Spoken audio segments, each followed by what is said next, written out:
हरे हरे राम राम हरे हरे कृष्ण हरे राम राम हरे कृष्ण कृष्ण हरे राम हरे कृष्ण हरे राम हरे कृष्ण कृष्ण हरे राम राधे राधे।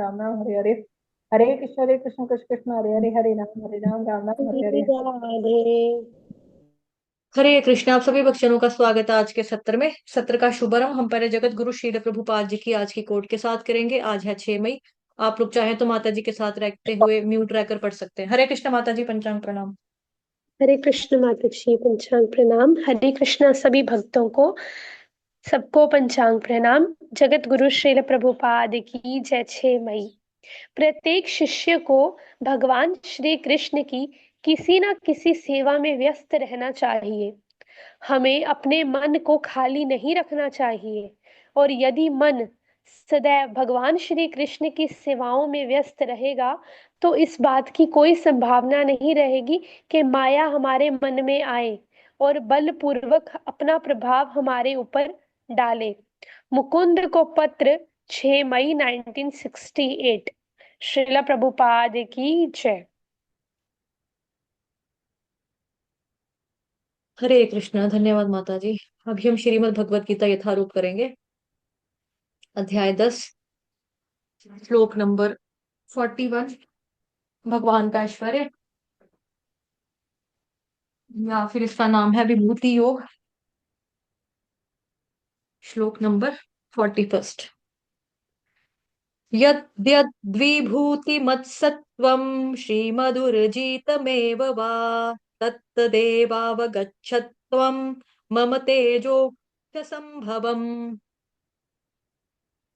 अनुवाद। तुम जान लो कि सारा ऐश्वर्य, सौंदर्य तथा तेजस्वी सृष्टियां मेरे तेज के एक सफुलिंग मात्र से उद्भूत हैं।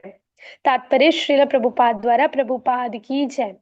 किसी भी तेजस्वी या सुंदर सृष्टि को, चाहे वे अध्यात्म जगत में हो या इस जगत में, भगवान श्री कृष्ण की विभूति का अंश रूप ही मानना चाहिए। किसी भी अलौकिक तेज युक्त वस्तु को कृष्ण की विभूति समझना चाहिए। श्रीला प्रभुपाद की जय। भगवद गीता की जय। जय हरे कृष्ण। धन्यवाद माता जी। हरि बोल। तुम जान लो कि सारा ऐश्वर्य, सौंदर्य तथा तेजस्वी सृष्टियां मेरे तेज के एक स्फुलिंग मात्र से उद्भूत हैं। 3 चीजें बता दी यहाँ पे: ऐश्वर्य, सौंदर्य, तेजस्वी सृष्टियां। ठीक है, तेजस्वी। तीनों चीजों के बारे में यहाँ पर वर्णन किया गया है, लेकिन ये कैसे है? सारा, सारा ऐश्वर्य, सारा सौंदर्य, सारा तेजस्वी सृष्टियां मेरे तेज के एक स्फुलिंग, स्फुलिंग बोलते हैं स्पार्क को, चिंगारी को। ठीक है। तो एक्चुअली भगवान ये कहना चाहते हैं कि ये सब संपत्तियां हैं। ये सब जो है, ऐश्वर्य, सौंदर्य, तेजस्वी, ये सारी की सारी ये क्या है? संपत्तियां, प्रॉपर्टीज है ये। जैसे, क्योंकि देखो भौतिक संसार में बोलते हैं ना, धन गया तो कुछ गया, सेहत गई तो ज्यादा गया, लेकिन अगर इज्जत गई तो सब कुछ गया। If wealth is lost, nothing is lost. It's if health is lost, something is lost. If character is lost, everything is lost.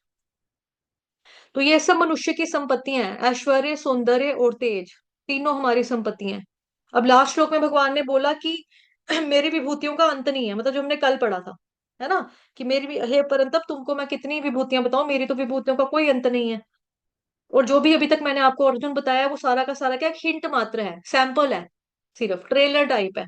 Film तो बहुत बड़ी है, खत्म नहीं होने वाली है, संकेत मात्र है ना। कल हमने ये पढ़ा था, भगवान ने बताया कि मेरी विभूतियों का कोई अंत नहीं है। अब मानो अर्जुन के मन में प्रश्न उठे कि यदि कृष्ण की विभूतियों का अंत नहीं है, तो उनकी विभूतियों को कैसे समझेंगे फिर? अर्जुन ने ये पूछा नहीं, लेकिन भगवान कैसे, क्यों उत्तर दे रहे हैं? बिकॉज भगवान अंतर्यामी है, परमात्मा रूप में वो हमारे हृदय में, सबके हृदय में वास करते हैं, जैसा कि हमें श्रीमद् भागवतम महापुराण में भी पढ़ा। अभी जो हमारा टॉपिक चल रहा है वो उसी चीज का चल रहा है ना। तो भगवान अंतर्यामी है, परमात्मा के रूप में वो सब कुछ जानते हैं। तो अर्जुन के दिल में एक प्रश्न क्या उठ रहे हैं मन में, वो भी भगवान जान के, तो भगवान अर्जुन के प्रश्न का उत्तर खुद ही दे रहे हैं यहाँ पर इस श्लोक में। श्री कृष्ण ने 3 महत्वपूर्ण शिक्षाएं दी हैं। ऐश्वर्य भगवान की ही विभूति है, सौंदर्य भी भगवान की विभूति है, तेजस्वी भी भगवान की विभूति है। तो किसी भी तेजस्वी सुंदर ऐश्वर्य को देखकर हमको यही समझना चाहिए कि कृष्ण की विभूति है। यानी जैसे परसों भी माता जी ने प्रश्न पूछा था, विभूति का मतलब क्या है, विभूति का क्या मकसद है। मकसद यही है कि कृष्ण भगवान का चिंतन हो जाए हमें। अगर जैसे यहाँ पे पहला लिखा है ऐश्वर्य, अगर आपको दिखे कि कोई व्यक्ति बहुत ऐश्वर्यशाली है, बहुत अमीर है ना, तो आपको चिंतन किसका होना चाहिए, कृष्ण से कृष्ण का चिंतन होना चाहिए कि इसने अच्छा कर्म किया होगा, तो कृष्ण ने इसको अच्छा जन्म दिया। तो कृष्ण से ही ऐश्वर्य जो है वो भी कृष्ण से आ रहा है, क्योंकि सर्व कारण कारणम, ऐश्वर्य के कारण कौन है, भगवान कह रहे हैं भाई मैं, मेरे द्वारा ही, मेरे तेज से ही। और एक स्फुलिंग मात्र स्पार्क, जितना अंबानी में, अमिताभ बच्चन में, या जितने भी अमीर लोग होंगे हमारे अ, ब्रह्मांड में कह लो, संसार में कह लो, यूनिवर्स में कह लो, इधर आगे पीछे जितने आपको अपनी स्टेट में कह लो, सिटी में कह लो, कंट्री में कह लो, या प्रदेश विदेश में कह लो, है ना, तो कोई भी अगर आपको अमीर दिख रहा है तो कहाँ से आ रहा है उसके पास अमीरपन भी, वो ऐश्वर्य कहाँ से आ रहा है, भगवान कृष्ण से ही आ रहा है। उन्हीं का चिंतन आपको करना चाहिए कि कृष्ण सर्व कारण कारणम। और भगवान कह रहे हैं स्फुलिंग मात्र है, भगवान तो परम ऐश्वर्यवान है। उनका छोटा सा मतलब कि जितनी आग लगी हुई, आग में एक चिंगारी मात्र जितना जो है वो उनको दिया है, चिंगारी मात्र दिया है, जिसको हमें लगता है कि उसके पास इतना पैसा है, वो कितना अमीर है। वो भगवान बता रहे हैं कि स्फुलिंग मात्र से ही उद्भूत है। स्फुलिंग, अगर आपने कोई सुंदर देखा, सौंदर्य है ना, कोई आपने देखा कि सुंदर दिखाई दिया, ये कितनी सुंदर है, इसकी आंखें कितनी प्यारी हैं, इसके गाल कितने प्यारे हैं, बाल कितने सुंदर हैं, हाइट कितनी अच्छी है, ऊंचा लंबा कद, है ना, कितनी सुंदर लड़की है, कितना हैंडसम लड़का है, कितना गोरा लड़का है, मतलब कुछ जैसे भी किसी को अट्रैक्ट करते हैं, इसकी बॉडी कितनी अच्छी है।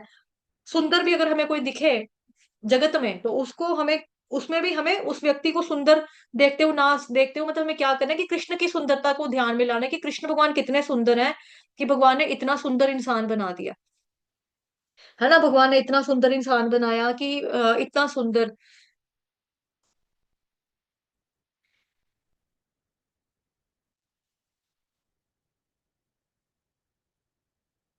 भगवान ने कितना सुंदर जो है, भगवान ने किसी को इतना सुंदर बनाया। और इस चीज को हम देख सकते हैं कि कोई अगर व्यक्ति सुंदर है तो उसकी सुंदरता भी आ रही है, तो कहाँ से आ रही है, वो गुण भी उसके अंदर सुंदर सौंदर्य वाला आया, तो कहाँ से आया, कृष्ण से आया, सर्व कारण कारणम। तीसरा यहाँ पे बताया तेजस्वी। अब तेजस्वी क्या हो गया, कृष्ण की मतलब शक्ति कार्य करती है ना हर जगह पे। तो अगर कोई आपको दिखता है कि कोई तेजस्वी है, तो उसका तेज भी जो आ रहा है वो कहाँ से आ रहा है, कृष्ण भगवान जी की कृपा से ही सब कुछ संभव हो रहा है। ठीक है, तो ये सब कुछ क्या है, यहाँ पर प्रभुपाद जी तात्पर्य में भी लिख रहे हैं, तेजस्वी या सुंदर सृष्टि को। जैसे कई बार हम नेचर को भी देखते हैं, है ना, किसी नेचर को भी देखा, जैसे पेड़ पौधे भी बहुत सुंदर सुंदर होते हैं जब उनके ऊपर फूल लगे होते हैं, बर्ड्स बैठे होते हैं, है ना, पेड़ों के ऊपर। जब पेड़ों की खूबसूरती भी तभी है ना, मतलब उनके अंदर पेड़ भी, पेड़ के ऊपर भी कोई घोंसला बना के रहे, पक्षी बर्ड घोंसला बना के रहे, वहां पे अंडे दे, तो पेड़ को भी लगता है कि भाई मैं किसी के काम आ रहा हूँ, अपने आप में लगता है इनको भी। और पेड़ हमें फ्रूट देता है, छाया देता है, फल देता है, सब्जियां देते हैं, ये सब कुछ। तो हमें नेचर भी जब हम देखते हैं कि कितनी सुंदर लग रही है, कितना प्यारा पेड़ लग रहा है, जब फूलों से खिला होता है, तो हमें कुदरत भी कितनी कमाल की लगती है, झरने इतने सुंदर लगते हैं, बर्ड्स गाते हुए इतने प्यारे लगते हैं, उड़ते हुए इतने अच्छे लगते हैं, उनकी आवाज, जैसे आजकल वो है, क्या बोलते हैं आपका, गर्मियों के दिन है, गर्मियों के दिन में कोयल बोलती है कू कू, कितनी सुंदर लगती है आवाज उसकी। चिड़ियां चहचहा रही होती है मॉर्निंग में, सुबह सुबह अर्ली मॉर्निंग, ची ची ची ची ची ची कर रही होती हैं। तो इनका पक्षियों को चाहे चहचहाना हो, चाहे कुदरत की खूबसूरती हो, चाहे वो झरना हो, नदियां हो, बादल हो, पेड़ हो, पहाड़ हो, पर्वत हो, कुछ भी हो, सुंदर सृष्टि को भी अगर हम देखें, तो हमें कृष्ण का चिंतन होना चाहिए कि कृष्ण भगवान ने कितनी सुंदर सृष्टि की रचना की है। ये झरने, झरनों का बहना, झरनों के बहनों की भी जो आवाज होती है ना। अब देखो मतलब कि जो शहरी लोग हैं उन लोगों ने नहीं देखा इतना ज्यादा नेचर, तो जितनी भी आप मेडिटेशन की वीडियोस देखेंगे इंटरनेट पे, गूगल वगैरह या क्या बोलते हैं यूट्यूब वगैरह पे, उसमें यही आएंगे कि मेडिटेशन का म्यूजिक, रिलैक्सिंग म्यूजिक होगा, रिलैक्स करने वाला म्यूजिक होगा, पीछे बादलों की आवाज आ रही होगी, बारिश की आवाज आ रही होगी, झरने की बहने की आवाज हो रही होगी, पानी की बूंद की टप टप टप टप, इसको एक रिदम में उन्होंने डाला होगा, इस तरह से आवाज आ रही होगी, बर्ड्स का चहचहाना होगा। क्योंकि कुदरत हमको हील करती है, हील करने की ताकत जो है, शक्ति जो है, वो भी कुदरत के अंदर है। वो डाली किसने है, कुदरत को बनाने वाला कौन है, कृष्ण भगवान बनाने वाले हैं। तो सर्व कारण कारणम, चाहे आप किसी भी तेजस्वी को देखो कि इसके अंदर कितना तेज है, कितना प्रताप है, जैसे भक्ति कोई करता है, भक्ति का तेज आता है, तपस्या कोई करता है, तपस्या का तेज सामने प्रकट होता है, दिखता है, फेस के ऊपर दिखता है। है ना। आप देखो जितने भी हमारे इस्कॉन में गुरु महाराज हैं, उनके किसी के भी चेहरे के ऊपर आपको तिल दाग पिंपल नजर आते हैं? नहीं नजर आते। हम लोग अगर बादाम अखरोट खा लें तो हमें तो फोड़े फिंसियां होने लगते हैं कि भाई देखो हमारे अंदर गर्मी पड़ गई है, गर्मी पड़ गई है, गर्मी पड़ गई है। लेकिन इनको देखो कितने साफ सुथरे, क्लीन, नीट एंड क्लीन, गोरे, एकदम कोई तिल दाग नहीं होता इनके चेहरे के ऊपर। तो तेजस्वी, भक्ति का नूर, भक्ति का तेज उनके चेहरे पे प्रकट होता है। फिर यहाँ बताया जा रहा है प्रभुपाद जी के द्वारा, चाहे वो अध्यात्म जगत में हो या फिर इस जगत में हो, चाहे वो अध्यात्म जगत में हो या फिर इस जगत में हो, हम्म, दोनों ही जगह पे क्या है, कृष्ण की विभूति का अंश रूप ही मानना चाहिए। किसी भी अलौकिक तेज युक्त वस्तु को कृष्ण की विभूति समझना चाहिए। किसी भी अलौकिक तेज युक्त वस्तु को कृष्ण की विभूति समझना चाहिए। सर्व कारण कारणम। हरे कृष्ण माता जी, पंचांग प्रणाम। थोड़ा आप ऐड करो। हरे कृष्ण। हरे कृष्ण माता जी। प्रणाम। पंचांग प्रणाम माता जी। जी जी माता जी। तो हरे कृष्णा, ज्यादा तो नहीं माता जी, बस थोड़ा सा ही हाँ जो मैंने कर लो सुना था माता ना जी। एक बार हाँ हाँ, विद प्लीज शेयर करो। जी। तो जैसे एक बार ही ये मतलब एक किसी के लेक्चर में मैंने सुना था। तो उसमें बता रहे थे कि भगवान का जो ऐश्वर्य है, तेज है, सौंदर्य है, वो सफुलिंग मात्र से उद्भूत है भगवान के। तो आप देखोगे कि सफुलिंग मतलब एक छोटी सी चिंगारी मात्र से, अभी मतलब जैसे माता जी उस दिन आपको बता रहे थे कि अभी भगवान ने तो क्या बोला है, उदाहरण दिया है बस, थोड़ा थोड़ा बस बताया है कि ये मेरी विभूतियां हैं, बस ये एक वो कहते हैं ना उसको बिगिनिंग है।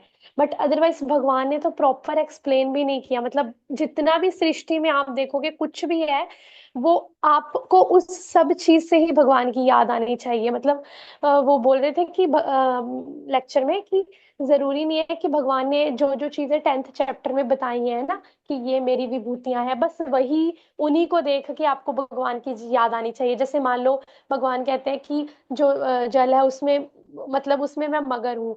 फॉर एग्जाम्पल भगवान ने बोला कि पानी का स्वाद हूँ।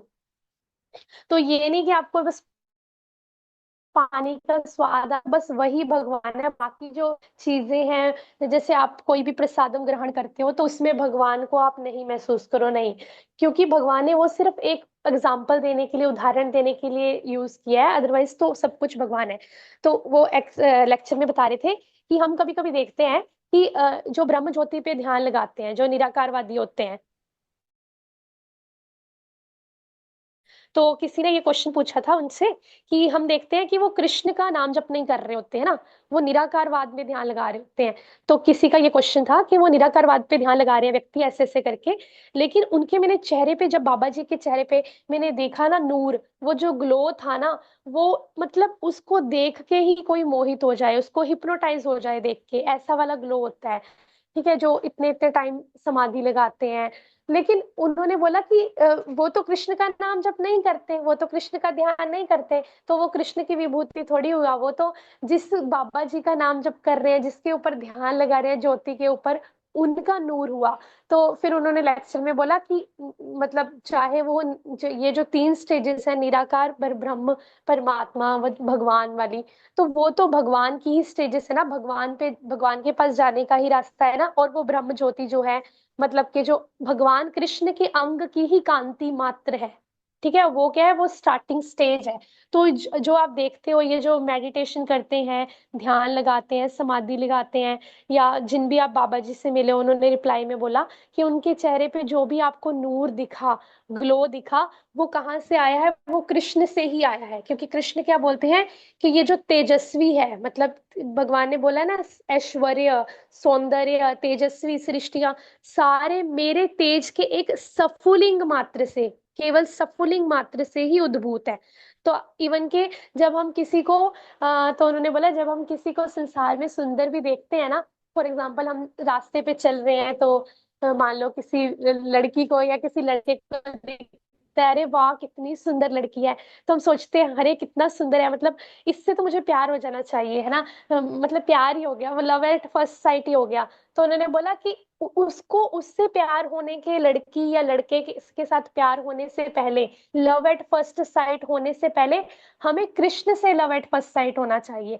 मतलब किसी भी आप सुंदर लड़की को, लड़के को देखते हो ना, तो ये हम अपनी इंद्रिय तृप्ति के लिए, सेंस ग्रेटिफिकेशन के लिए कह देते हैं कि अरे मुझे इससे प्यार हो गया। जबकि हमें कोई सुंदर स्त्री या पुरुष को देख के सबसे पहले हमारे अंदर से क्या निकलना चाहिए? अरे वाह, कृष्ण ने इसको कितना सुंदर रूप दिया है, मतलब ये कृष्ण है, ये जो सौंदर्य है ना इस लड़की का, लड़के का, वो कृष्ण है। तो वो प्रभु जी बोल रहे थे कि आप देखोगे अगर वो लड़की है या लड़का, जो पुरुष आपको सुंदर लग रहा है, वो क्या है? वो मल, मूत्र, कफ, खून, इन सब का ही भंडार है। आप उसको जब व्यक्ति मर जाता है या आप उसके अंदर झांक के देखोगे तो आपको हड्डियां, मल, मूत्र, कफ, गंदगी, इसके अलावा कुछ भी नहीं दिखेगा। वो बाहर से आपको क्यों सुंदर लग रहा है, ब्यूटीफुल लग रहा है? क्यों लग रहा है? क्योंकि वो कृष्ण है। क्योंकि वो कृष्ण ने बोला ना, मेरा तेज है, ये जो सौंदर्य है वो मुझसे आया है अर्जुन। तो वो जो सौंदर्य है, तो उन्होंने बोला कि आपको इस तरीके से कृष्ण की याद आनी चाहिए कि आप संसार में किसी भी सुंदर स्त्री या पुरुष को देखो, आप सबसे पहले आपके अंदर से ये निकलना चाहिए कि ये जो सौंदर्य है ना, ये कृष्ण से आया है। नहीं तो हम अंदर तो एक पुतला ही है, मतलब एक स्टैचू ही है मिट्टी का, और तो कुछ भी नहीं है। इवन कि आप फूल देखते हो, जो फूलों का सौंदर्य है, आप देखते हो कि फूलों में शेडिंग दिखेगी आपको। जैसे कि आप सनफ्लावर ले लो या फिर रोज देख लो, रोज में जो रेड एंड व्हाइट का जो मर्ज किया होता है, मतलब वो जो शेडिंग होती है ना, इतने सुंदर सुंदर different different variety of flower